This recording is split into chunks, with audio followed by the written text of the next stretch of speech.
Et bien salut à tous les amis, j'espère que vous allez bien, moi personnellement ça va nickel.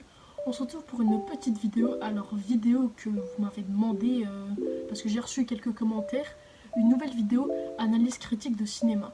Alors cette fois-ci, c'est pas un nouveau film, il date un peu ce film, c'est mon film d'horreur préféré.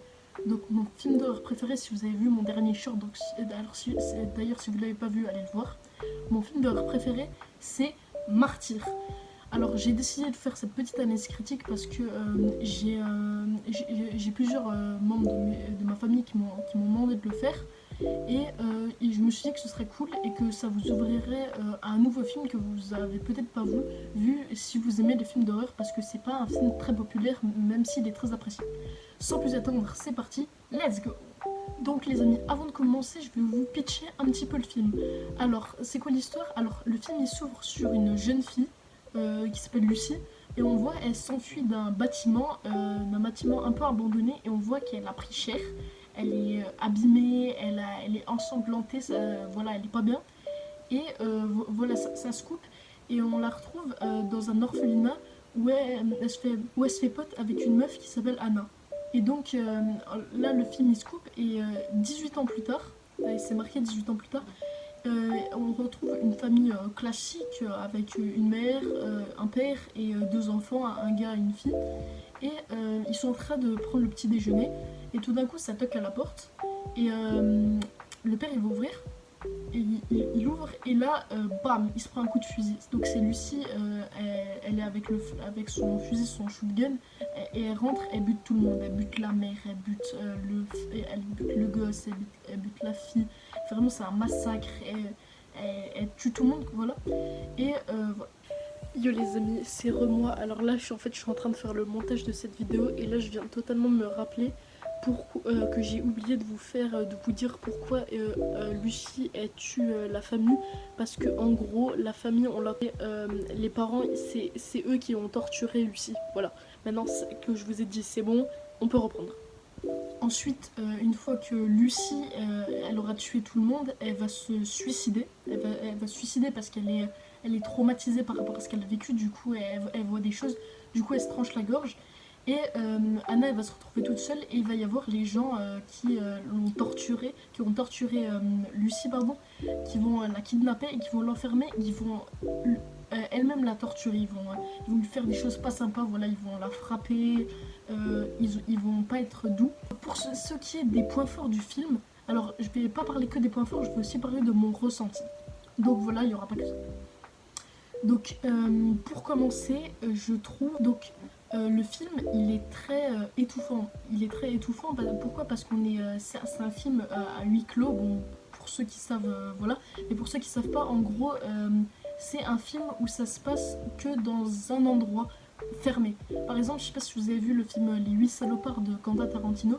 C'est la même chose, ils sont tout le temps dans le même endroit, ça bouge pas. Et on est vraiment ça, et donc ça donne un aspect étouffant et on n'est pas à l'aise. Le film, vraiment, il est pas tant les effets, le sang et tout, mais il est vraiment, je sais pas, il m'a mis mal.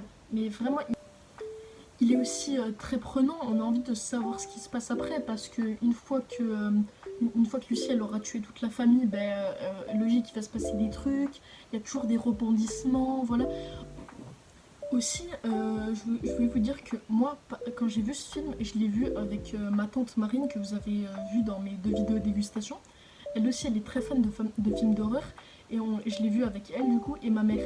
Et on s'est dit, vas-y, moi j'avais déjà entendu parler et Marine elle m'a dit que c'était un film, que c'était un bon film et qu'il fallait absolument que je le voie.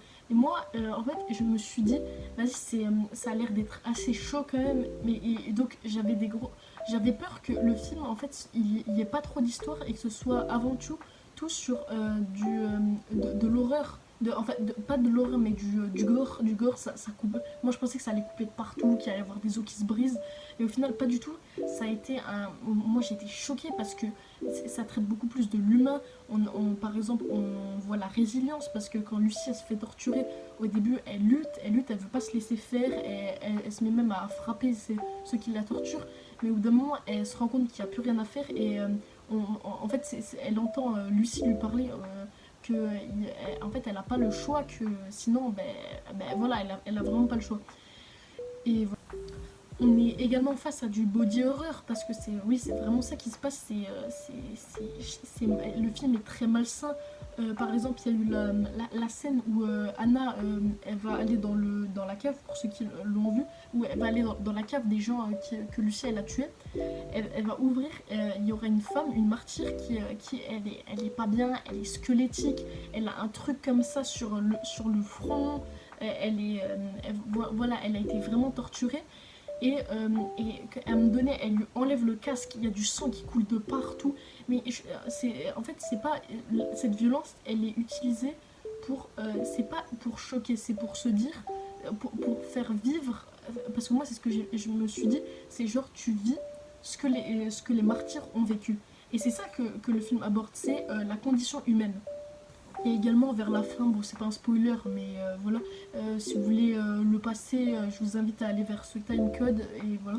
Mais en gros, vers la fin du film, Lucie, non pas Lucie, pardon, Anna, elle se fait à la toute fin parce que c'est la dernière étape, parce que le but des martyrs c'est du coup de savoir ce qu'il y a après la mort et, qu'au bout d'un moment on va voir dans ses yeux, les yeux ils se révulsent et du coup on va savoir c'est un stade entre la vie et la mort et du coup après ils pourront raconter ce qu'ils ont vécu, ce qu'il y a après la mort et la dernière étape avant d'accéder à ça c'est que en fait il faut enlever la peau de la martyre, donc ils enlèvent la peau de Anna, c'est dégueulasse. Alors en fait pour le coup comme le film il est assez vieux, c'est un peu mal fait, mais moi j'ai trouvé que on voyait quand même très très bien. On voit les muscles, le sang il gicle, c'est pas très beau, mais voilà. Pour ce qui est des défauts, alors il y en a vraiment pas beaucoup, mais il y en a quand même un tout petit peu. Il y a des légères erreurs, par exemple, comme je vous ai dit, la personne, la martyre qui s'est fait torturer, qui a le truc comme ça, c'est un genre de masque en fer, comme ça, un bandeau en fer qui lui est vissé, et voilà, elle voit plus rien, genre c'est comme ça. Et j'avais vu sur YouTube, et j'avais vu ça sur une critique du film Martyr, et je me suis dit, mais ouais, c'est vrai, alors que c'est con, c'est qu'en fait, le but, c'est de voir dans les yeux des martyrs les yeux qui se révulsent et du coup on voit qu'elle est entre le stade de la vie et la mort et du coup si elle a ça, mais comment on peut voir qu'elle a les yeux qui se révulsent. Voilà, après c'est des petits trucs un peu comme ça. Ensuite, il y a une scène en particulier qui m'a dérangée, pas parce qu'elle est graphiste, c'est juste que je la trouve inutile. C'est la scène où Mademoiselle, c'est la chef, une vieille dame qui est interprétée par Catherine Béguin, je crois, un truc comme ça. Mais oui, je crois que c'est ça. Et en fait, elle explique à Anna ce que c'est une martyre. Et je trouve que c'est totalement inutile. Pour moi, c'est comme si on explique, comme dans le film Le Labyrinthe, c'est comme si on expliquait, dans le premier film où ils sont détenus dans le labyrinthe, c'est comme si on expliquait pourquoi ils sont là.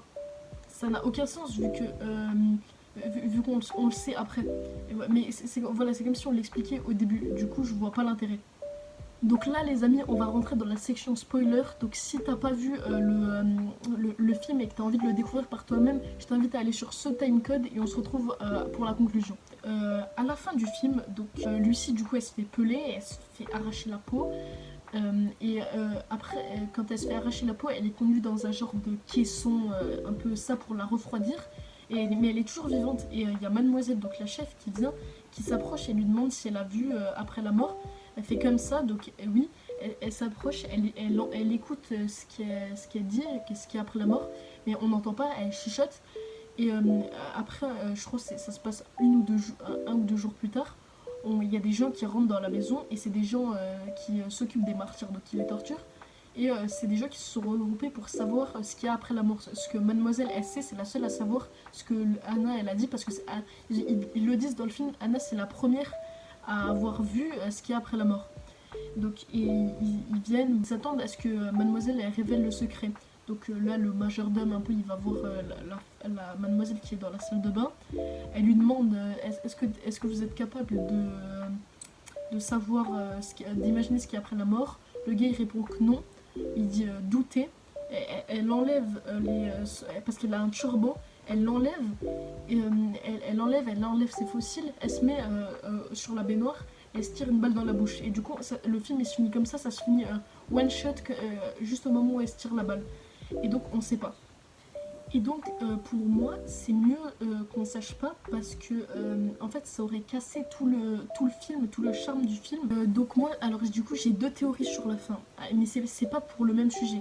Alors la première théorie, je vous ai expliqué, quand elle se suicide, avant de se suicider, mademoiselle elle enlève un turban qui lui couvrait vraiment tout le visage. Tout le visage, je crois même elle avait des gants, elle les enlève. Non pas tout le visage mais genre toute la tête. Et elle enlève. Et moi je pensais que quand elle les enlevait, on allait voir qu'en fait il lui manquait de la peau parce que quand Anna elle se fait enlever la peau, il lui enlève tout sauf le visage. Il lui laisse le visage et en fait on voit que le visage de mademoiselle. Et moi je pensais que quand elle allait enlever, et ben on allait voir qu'elle allait être toute dégueu, qu'il allait plus avoir rien, plus de peau du coup, et que c'était aussi une martyre. Et en fait non, du coup parce que on voit vraiment ses cheveux et du coup ça sert à rien. Ensuite, ma deuxième théorie, c'est pourquoi elle s'est suicidée. Pour moi, en fait, c'est que le secret, il est tellement gros qu'elle s'est pas sentie de le dire, que l'humanité, elle est pas prête à savoir ce qu'il y a après la mort.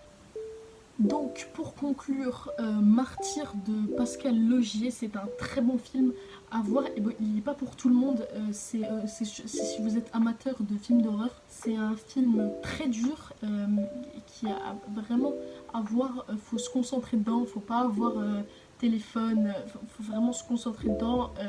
Pour essayer de ressentir ce que peut ressentir le personnage. Je vous dirai qu'une seule chose, à la fin du film, quand je l'ai terminé, il m'a tellement, parce qu'il m'a ému le film, il m'a tellement fait il m'a tellement fait travailler mon cerveau, il m'a extrêmement plu. Pour moi c'est un film qui te fait dire j'aime le cinéma. Donc voilà les gens, c'est la fin de cette petite vidéo, j'espère qu'elle vous aura plu. Si c'est le cas, n'hésitez pas à lâcher un gros pouce bleu, ça fait toujours plaisir. Un petit commentaire pour me dire si vous avez aimé la vidéo, et proposez-moi aussi d'autres idées de films parce que moi je peux pas tout deviner ce qui peut vous plaire. Proposez-moi un film, si vous voulez que je fasse genre mon film préféré, ça pourrait être intéressant. Si vous voulez que je fasse ma série préférée, des séries, moi ça me plaît. Proposez en commentaire, lâchez un petit abonnement et moi je vous dis à bientôt. Peace.